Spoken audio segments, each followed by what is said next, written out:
La jeune fille réalisa soudain que son père était un tueur en série. Elle avait vu à la télévision le collier d'une victime, identique à celui que son père lui avait offert. Pour vérifier son terrible pressentiment, elle prit immédiatement une photo de son collier avec son téléphone, puis alluma son ordinateur pour chercher des indices. Elle découvrit avec effroi de nombreux cas récents de disparition de jeunes filles. En les examinant attentivement, elle constata que toutes ressemblaient étrangement à sa mère décédée. La conviction que son père était le tueur se renforçait. Et si elle se trompait, pour en avoir le cœur net, elle se glissa dans la chambre de son père et ouvrit un tiroir. À sa grande surprise, elle y trouva un flacon d'anesthésiant. Puis, elle découvrit un album photo. Outre une photo de famille, il contenait des informations sur les victimes.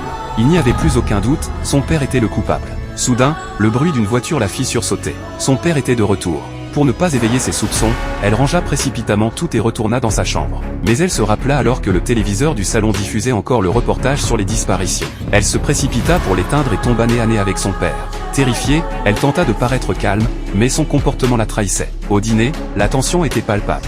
Elle laissa tomber son assiette, qui se brisa en 1000 morceaux. En ramassant les débris, elle se coupa le doigt. Comme lorsqu'elle était enfant, son père nettoya sa blessure avec douceur, lui demandant avec sollicitude si elle avait mal. Devant tant de tendresse, elle se demanda si elle ne s'était pas trompée. Comment un père si aimant pouvait-il être un monstre? Elle pensa qu'elle s'était imaginé des choses. Mais au milieu de la nuit, un bruit la réveilla. Elle sortit de sa chambre et vit son père monter discrètement au grenier. Il devait y avoir quelque chose là-haut. Le lendemain matin, dès que son père fut parti travailler, elle déplia l'échelle et monta au grenier. Elle vit immédiatement le sac que son père portait la veille.